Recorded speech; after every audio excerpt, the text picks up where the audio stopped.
The House of Chanel, the most famous fashion name of the 20th century, the epitome of luxury and style. Yet the woman behind this iconic brand was not born into wealth or influence. Coco Chanel's is a story of absolute rags to lavish riches. Plucked from poverty by a string of wealthy lovers, she rose from the poorhouse to create a style of liberating clothing that quite simply changed the face of women's fashion. Dress shabbily, and they remember the dress. Dress impeccably, and they remember the woman. Yet behind the ruthlessly manicured public image lies a tale of wartime collaboration with the Nazis and a lifetime of disastrous affairs. Always a mistress, never a wife, Coco's longing for love nearly cost her everything. Yet her determination saw her triumph in a man's world on her own terms. In the end, the House of Chanel became all she had, but she left a legacy of glamour that lasts to this day.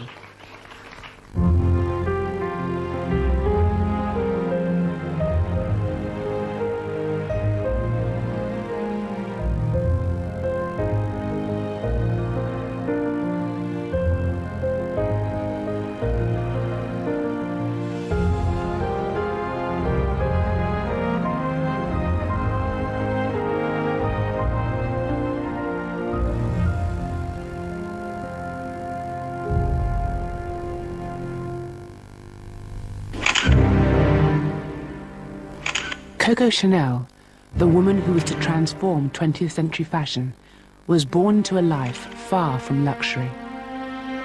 She was named Gabrielle Bonheur Chanel, born on the 19th of August 1883 in Saumur in France's Loire Valley.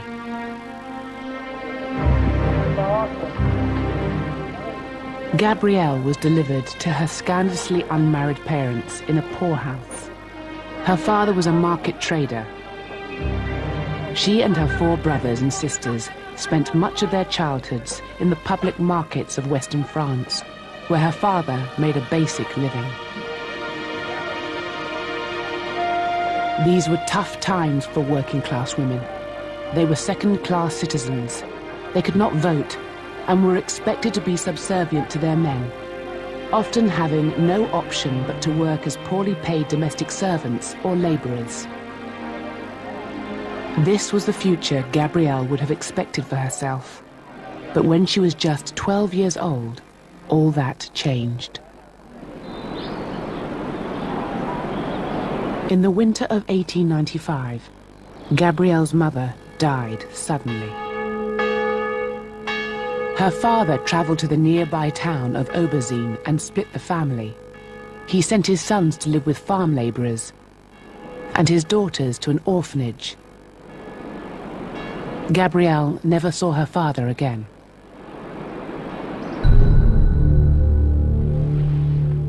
The Aubezine orphanage was the largest in the region, run by disciplinarian nuns and home to hundreds of children, many abandoned by their parents.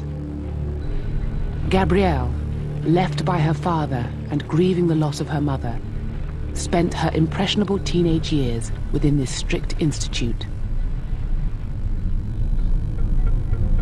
Respite came in the form of occasional holidays when she was allowed to visit her aunts, Adrienne and Louise.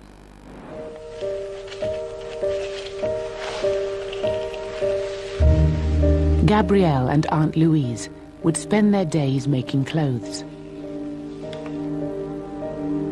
She had been taught how to sew at the orphanage, but Louise taught her how to sew creatively, adding frills and pleats to embellish a simple bonnet.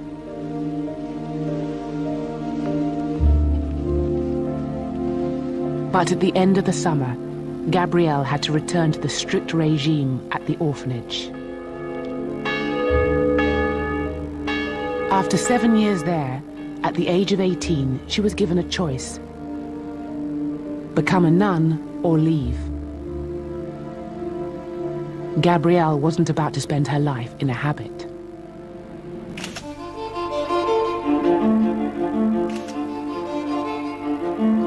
She arranged to visit her Aunt Louise in the town of Moulins. From there, she enrolled at the Notre Dame Finishing School for young ladies. As Gabrielle had no way of paying the fees, she was one of the charity pupils there, given a free place, but treated very differently to the wealthier girls. After 2 years, aged 20, she was considered ready to face the world on her own.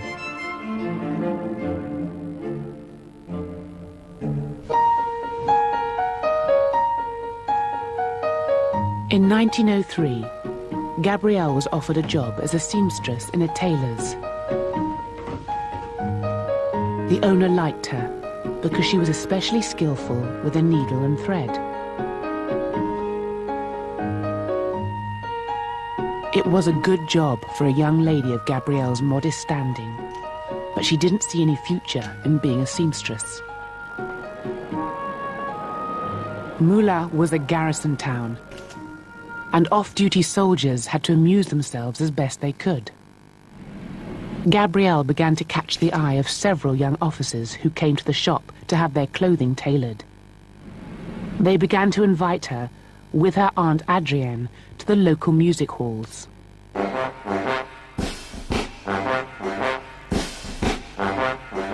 Here, Gabrielle could see a much more glamorous future. The music halls were a bawdy scene. Amateurs could take to the stage between performances, and very quickly, Gabrielle was no longer in the audience, but up on stage. Her repertoire was limited, just 2 songs, Coco Rico and Kikavu Coco, so the audience soon thought of her as La Petite Coco. Under the stage lights, seamstress Gabrielle could be someone else. She could become Coco Chanel. And as Coco, her onstage presence was getting her noticed.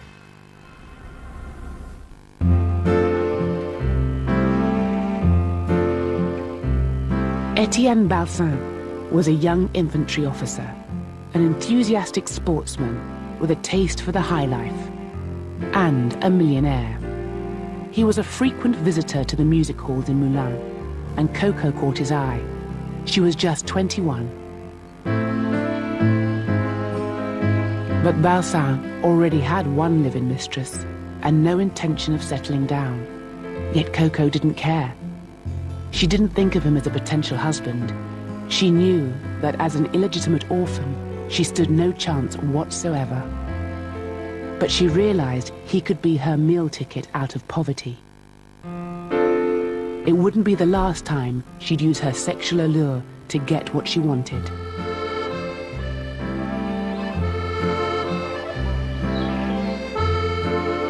Just 12 months after Coco and Balsan's meeting, his old mistress had packed her bags.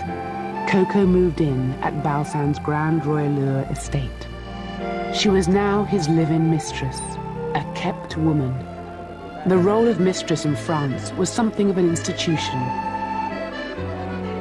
and there'd be no more need for work in the tailor shop. Royalure was a window into another world. Those invited to this grand estate came unaccompanied by their spouses to have fun. She passed her time learning to train and ride Balsan's horses, and she very quickly became an accomplished horsewoman. Within just a year of leaving school, Coco Chanel, the little orphan seamstress, was socializing with some of the wealthiest people in France. She was gaining confidence too, doing things differently and getting noticed.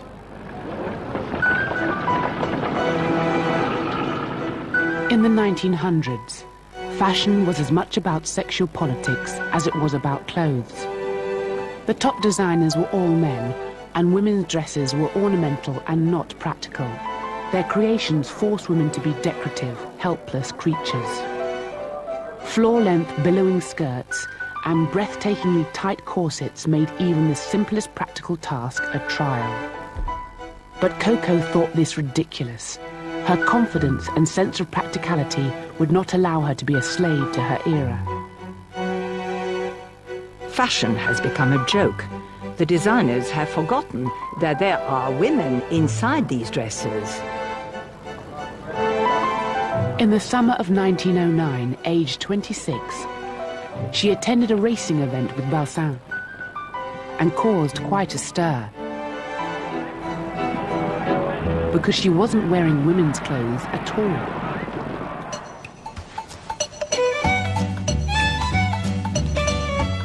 That day, Coco wore one of Balsan's ties and a coat belonging to one of his friends.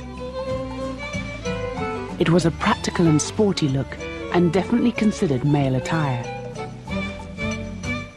She topped it off with a boater she'd made herself. Society women couldn't believe her audacity, but they had to admire it.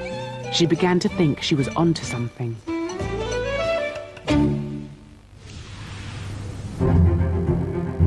Balsan indulged Coco's forays into fashion. He gave her a space in his apartment to design and make hats for her friends, just as she had as a child with her Aunt Louise. But Coco didn't want just a hobby. She wanted a profession, a business.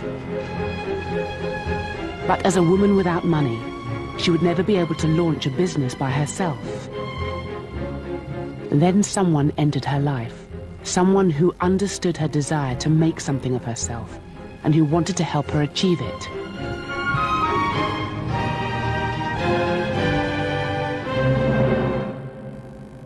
Arthur Capel was known to his friends as Boy. He was wealthy, a polo player and a playboy like Balsan, but that's where the similarities ended. Boy was British, and the only one in the group who worked for a living. And by 1909, Coco was not just Balsan's mistress, but Boy's as well.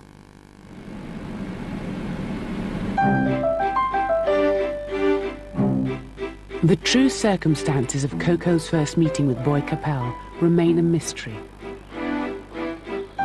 Later in life, Coco would give a variety of elaborate accounts, the most romantic being they found themselves riding alone through meadows beneath the snow-capped Pyrenees.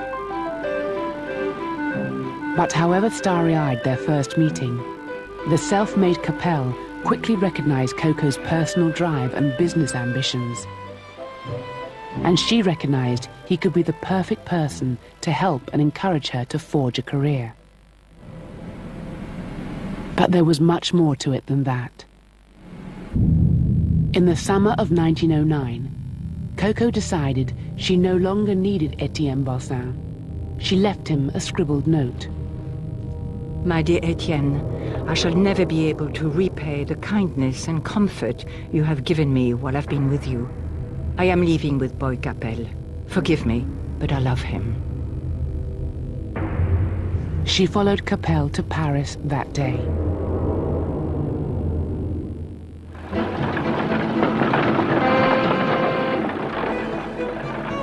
Paris in the 1900s was in stark contrast to the run-down markets and town squares of Coco's poor upbringing.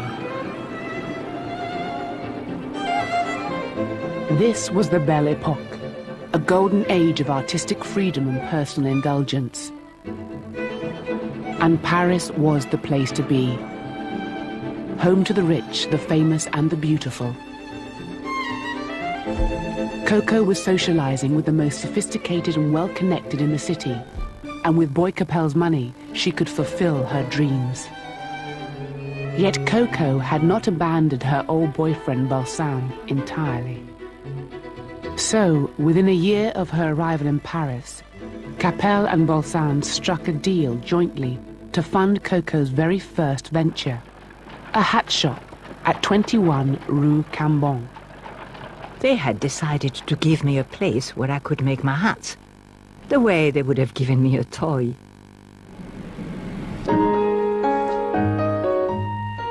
The hat shop caused a stir because Coco's creations were so very different, and not at all in the usual elaborate and cumbersome fruit bowl style.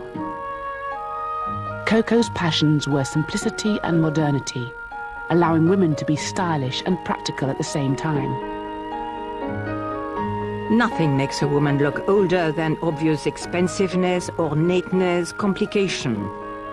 The shop was a huge success. But for Coco, the hats were just the beginning.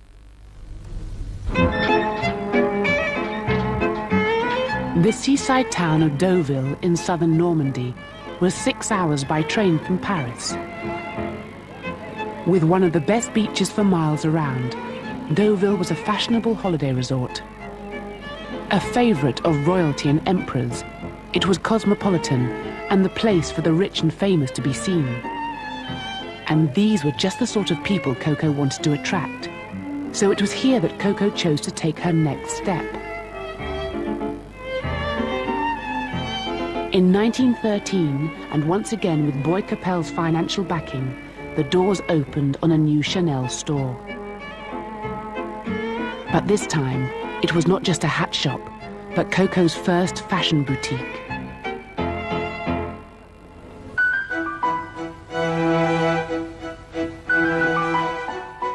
Coco's was the first couture collection for women, designed exclusively by a woman. There were no frills, no ruffles or corsets. It was simple, it was stylish, but above all, it was practical. I want to give women the possibility to laugh and eat, without necessarily having to faint. No one had seen anything quite like it. The collection was a triumph and Coco's reputation was sealed. But then the whole world changed. In the summer of 1914, Europe was plunged into a devastating conflict. World War I saw 65 million men on the front lines. Over 8 million were killed and 21 million wounded. Swathes of the French countryside were churned into miles of bloody, muddy trenches. Everywhere there was scarcity and hardship. This was no time for high fashion. Yet amid the misery and despair, the war revealed an opportunity for Coco.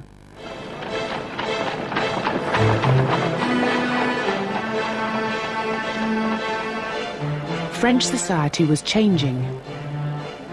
With most of the men away at war, it was left to women to pick up their men's working roles, delivering mail, driving buses and trams, and making munitions. Women were holding France together. But their traditional corseted dresses weren't just impractical, they were dangerous to wear in factories with machinery. Wartime women needed functional working clothes. This was Coco's natural style through and through.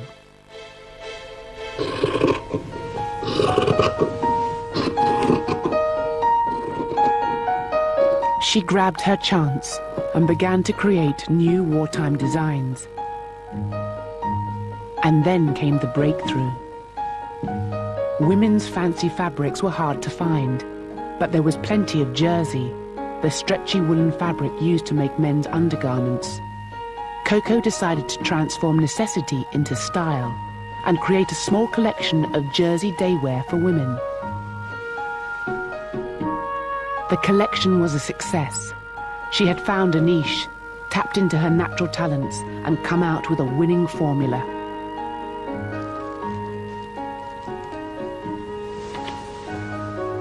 A world was dying, while another was being born. I was there. An opportunity came forward, and I took it.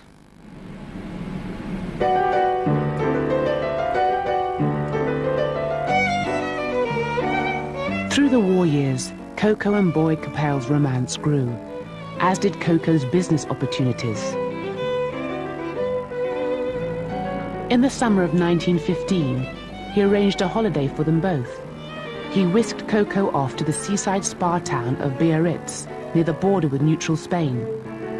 Biarritz was a haven for the wealthy, and those able to travel would flock to the town to forget their war worries. But Coco didn't relax entirely. She soon realized that Biarritz could offer the same possibilities as Deauville. While all around her was collapsing under the pressures of war, Coco was preparing to expand her empire. In 1915, Coco opened another Chanel couture boutique in Biarritz, and with it came a sense of independence. I was my own master, and I depended on myself alone. Boy Capel was well aware he didn't control me. "I thought I'd given you a plaything. I gave you freedom," he once said to me in a melancholy voice. The House of Chanel was well and truly established.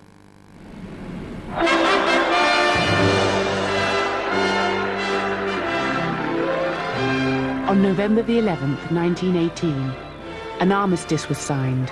The war was over. It should have been a time of jubilation for Coco. She had turned wartime necessities into a winning formula for her business. And both she and Boy Capel had come through the war unscathed. But within weeks, Capel betrayed her. In 1918, he announced his intention to marry an aristocratic English beauty and daughter of a lord.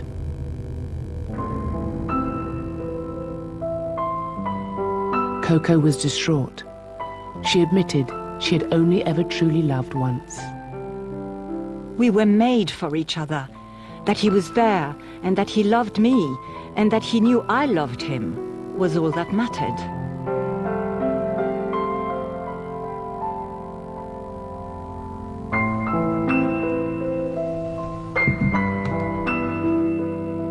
After his wedding, Coco and Capel continued their affair. But for Coco, the worst of it was that she was now not Capel's sole partner, but merely his part-time mistress. Then in 1919, things got even worse.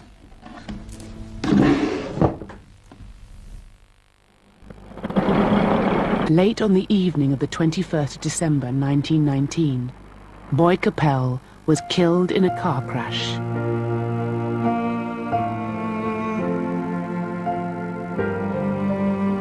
If she was crushed by the news of his marriage, then she was utterly broken by his death. I lost everything when I lost Capel. Boy had supported and loved her despite the social stigma of her modest background. Now she was alone. Coco blamed the social elite for Boy's loss, and she wanted revenge.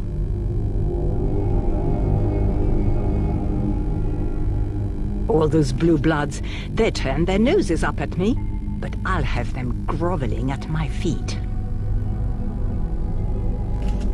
Coco was going to show just how ruthless she could be. She would join high society and make it worship her. Her first step was, very deliberately, to rewrite her own history, romanticizing and reinventing her childhood. Coco told so many different stories about who she was and where she came from that many felt it was no longer possible to know the real Coco. Her next step was to move her Paris couture shop to larger, more luxurious premises at 31 Rue Cambon.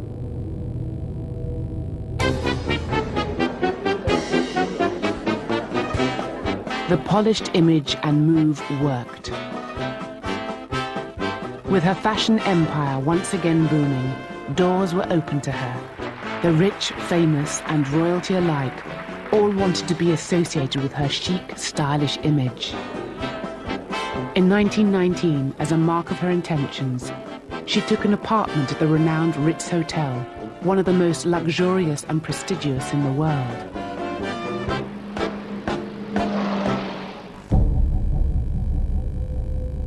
There, she shamelessly used sex to enhance her status. Men became mere trophies to her. I developed the habit, then unprecedented, of surrounding myself with people of quality so as to establish a link between myself and society. In the early 1920s, her self-styled Slavic period, she had an affair with Russian composer Igor Stravinsky. She even had an affair with the richest man in England, the Duke of Westminster. Bendor Grosvenor met Coco in Monte Carlo in the Christmas of 1923. He was said to be enchanted by her and sent her love letters, flowers, and baskets of fruit, and made the hugely extravagant gesture of flying them all the way from London to her home in France. She spent her summers with the Duke, dividing her time between his townhouses in London and country home in Cheshire. She socialized with his friends, incorporated his tweeds into her fashion designs, and even met his friend Winston Churchill, the then British Chancellor of the Exchequer. As time went by, there were rumors of marriage, but this never materialized. He wasn't free, and nor was I. I didn't want to leave the House of Chanel, which I had built all by myself and continuously reshaped. This, of course, wasn't true. Bendor Grosvenor could never have married her. But meanwhile, her empire was expanding.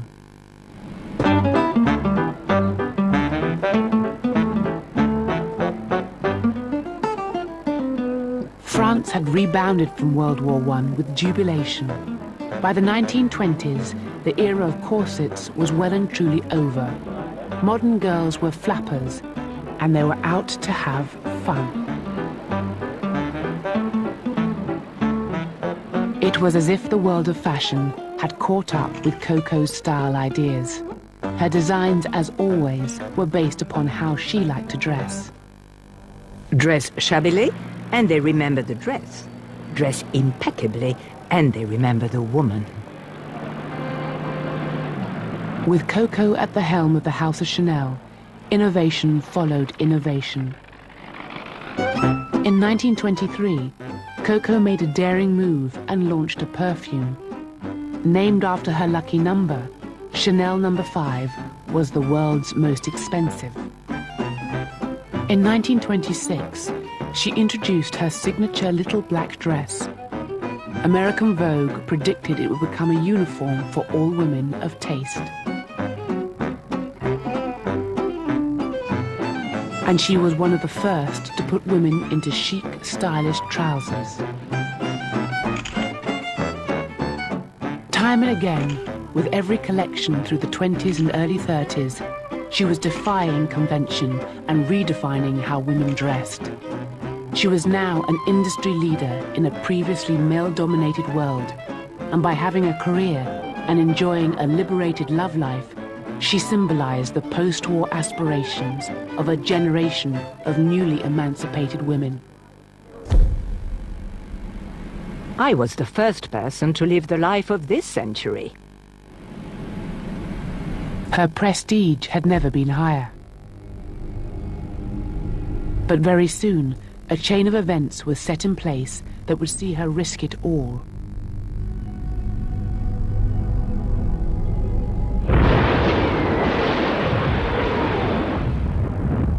Zusammen mit schweren Waffen tragen die Grenadiere den Gegenangriff vor. On the 1st of September 1939, Germany invaded Poland. Just 2 days later, Britain and France declared war. Hitler set out to spread his Nazi empire across Europe in a conflict that would be the most deadly and destructive in history.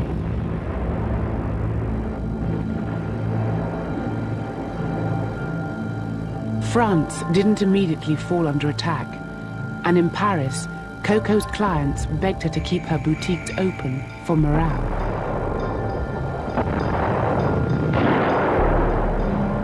But in May 1940, the Nazis attacked, and thousands of civilian refugees clogged roads throughout France. Coco laid off her staff and closed the House of Chanel. Only one small perfume store remained open. When the streets began to empty, as Parisians fled in their thousands, Coco joined them. the difference being she was in a chauffeur-driven car.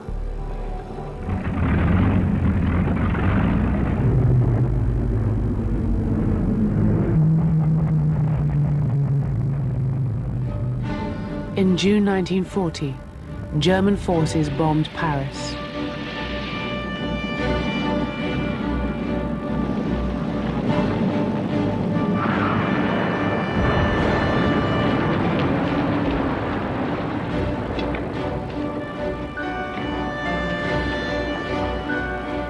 Within days, France surrendered.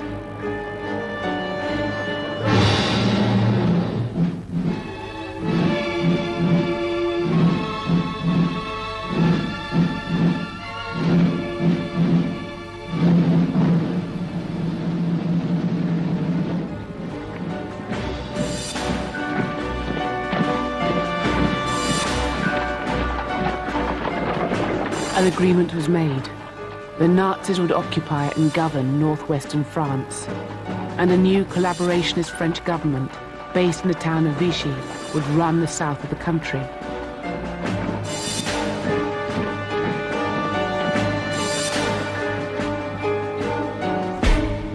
Coco spent the next few weeks reflecting upon what she should do. She had successfully steered the House of Chanel through one world war, and she began to think she might be able to do the same again. Giving up was not her style, and the House of Chanel was now the only thing she valued in her life. So in August 1940, Coco decided what she must do, and once again, she headed back to Paris and to the Ritz Hotel. Auch Paris bietet mehr und mehr ein normales Bild. Generalfeldmarschall Hermann Göring wird zu einem kurzen... But the Paris she returned to was occupied and swarming with German soldiers. The German army had even commandeered the Ritz as its headquarters. But she was able to take a small room in the civilian wing of the hotel and use it as her new Paris base. Coco, as always, was intent on survival and bent to the times. By day, her perfume boutique was selling to the wives of Nazi officers. And by evening, she was living cheek by jowl with Nazi commanders. But by 1941, Coco's relatively benign relationship with the German occupiers began to change. She was feeling her age and unhappy about the decline in her looks. She told a friend that when looking in a mirror, she found it a struggle between it and me.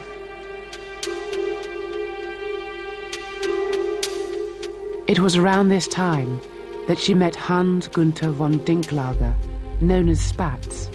He was a German officer and Nazi spy, something of a playboy and 13 years her junior. Coco dined with him, asking his help to release her nephew who had been detained. During the negotiations, she and Spatz became lovers. She was 56 years old. Spatz may have been German, but Coco didn't seem to mind. She later claimed, Really? A woman of my age cannot be expected to look at his passport if she has a chance of a lover. But then, Coco's more senior Nazi connections led her to become involved in a sinister plot.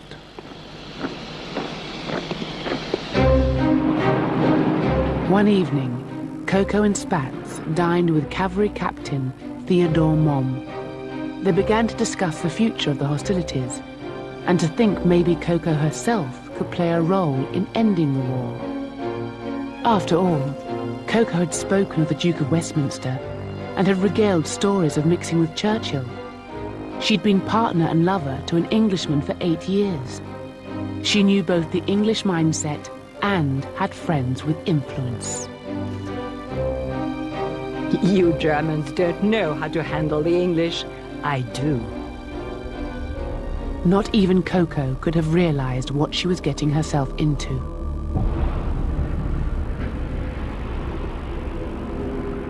Coco traveled to Berlin and was introduced to Walter Schellenberg. Hitler's chief of foreign intelligence and personal aide to Heinrich Himmler. By now, Schellenberg was convinced the Nazis would lose the war and was desperate to cut a deal with the Allies to gain peace with honor. There and then, the bizarre Operation Modelhut was conceived. Even today, the full details of the plot remain secret. But it is thought Coco was to be used as bait to lure Churchill into a meeting where he could be persuaded to make peace on terms favorable to the Nazis.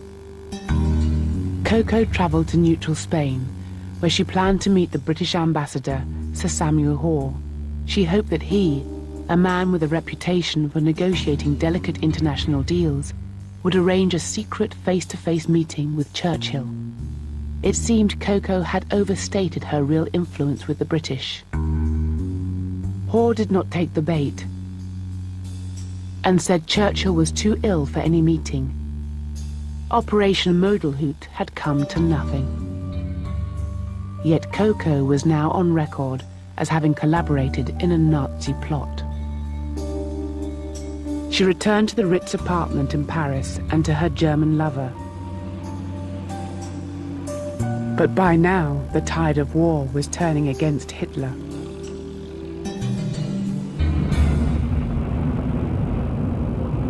On the 6th of June 1944, the Allies' Operation Overlord was put into action.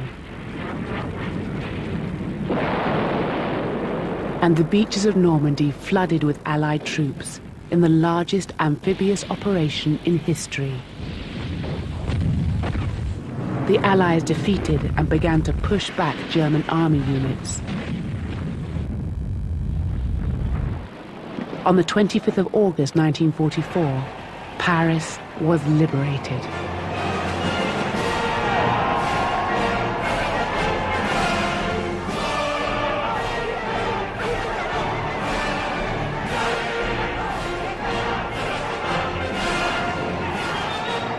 The next day, General de Gaulle and leaders of the French resistance marched in celebration from the Arc de Triomphe to Notre Dame. Thousands gathered to witness the liberation. It was a huge spectacle. France was once again free. Coco watched the scene unfold from a balcony on the Rue de Rivoli. She must have sensed a change in mood. Among those who had collaborated with the Nazis, fear was growing.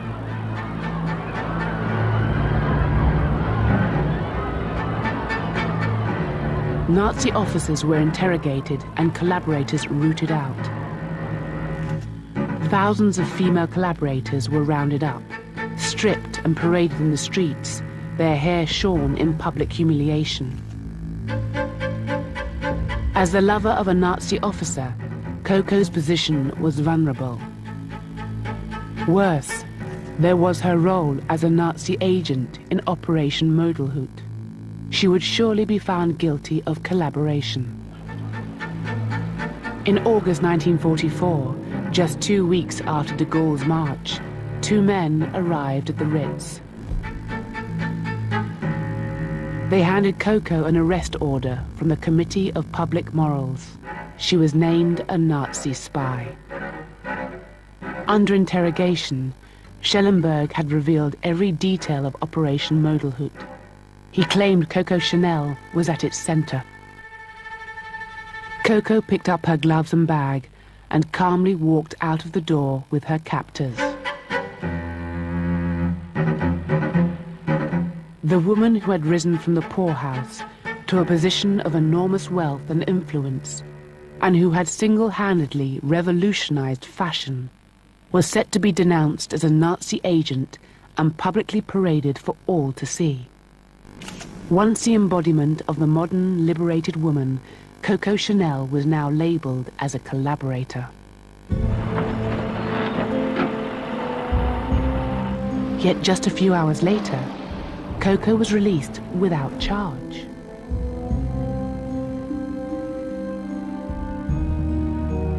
Coco would never confirm exactly what happened, but some say she knew too much about the British upper classes.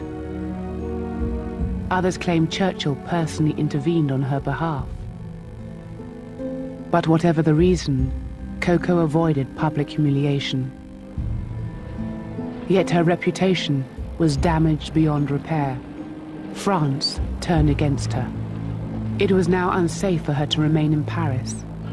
So Coco packed her bags at the Ritz and bought a one-way ticket to Switzerland, where her German lover Spatz was waiting for her.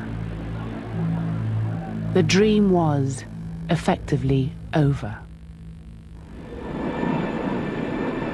In Switzerland, bitterness set in.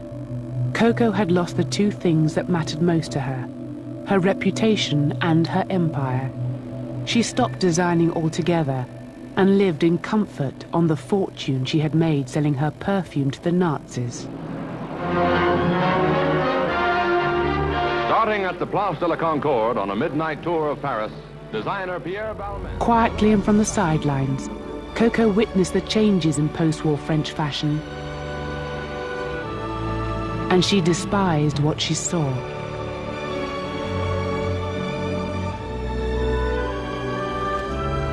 In 1947, Christian Dior introduced the new look, a cascade of nipped waists, longer lengths and fuller skirts, with yards and yards of fabric. Ruffles found their way to skirt hems, necklines and waists. Gathered skirts were topped with soft, feminine detailing.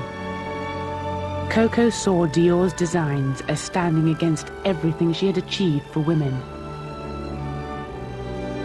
Coco was convinced that women would soon be desperate to throw off the waist cinches, padded bras and heavy skirts, and return to a more practical approach.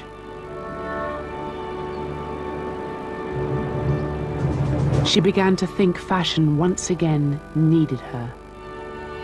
But there was more to it than that.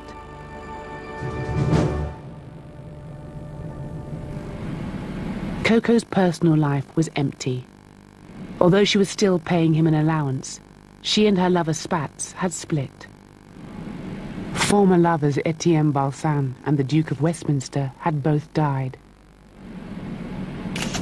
Even Nazi spy master Walter Schellenberg, for whom she had paid costly medical bills, was dead. Coco was alone and in need of a distraction. She realized the time was now right for her style to make a comeback. So in 1954, she began to prepare for what was to be the most important collection of her life. On the 5th of February, age 73, Coco Chanel returned to Paris, to the world of fashion. Here, she would launch her first post-war collection. She had worked tirelessly. Every dress was inspected and re-inspected. The models were poked, prodded, and pinned round the clock. To Coco, this show meant everything, and the stakes could not have been higher. She would either make a triumphant comeback or face humiliation.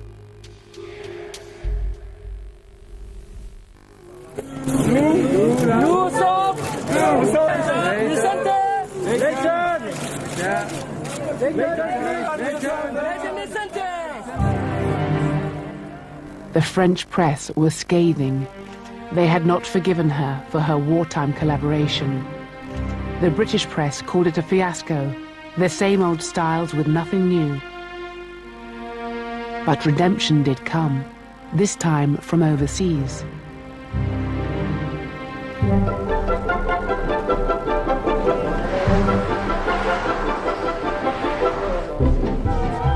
It was the Americans who were in raptures. The unchanged simplicity and classic elegance of the Chanel look won them over. Practical yet luxurious clothing was sought after by American working women, and Coco was there to dress them in style. I don't like people talking about the Chanel fashion. Chanel, above all else, is a style. Fashion, you see, goes out of fashion. Style, never. In 1962, Broadway producers even proposed a musical of Coco's life story. She considered the female lead, Katharine Hepburn, nearly 20 years her junior, to be too old for the role.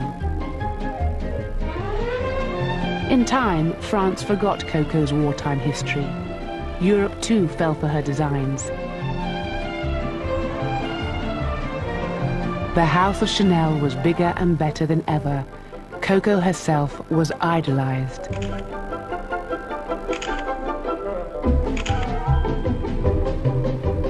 In the late 1960s, the House of Chanel was a worldwide fashion colossus, worth over £100 million, with Coco, the Grande Mademoiselle, at its helm. For the second time in a century, Coco Chanel had made her fortune. She was now wealthier and more successful than ever. But for all the successes, beneath the carefully manicured image, Coco was increasingly frail and lonelier than ever. The men she had loved were long dead. She had never married and had no close family, and was now utterly reliant on nightly morphine sedatives to help her sleep. One shouldn't live alone. It's a mistake. I used to think I had to make my life on my own, but I was wrong. I've got nothing. I am alone with my millions. Yet despite her lifelong search for love, Coco Chanel had risen to the top in a male-dominated world to create a style of clothing that had changed the face of women's fashion. By 1971, Coco, orphan, mistress, millionaire, was growing increasingly frail and difficult. On the 10th of January, at the age of 88, and still officially working, Coco Chanel, a fashion industry icon, died at her Ritz apartment. Her maid was with her for her last moments. As Coco pushed one last syringe of nightly morphine into her leg, she said, "You see, this is how one dies."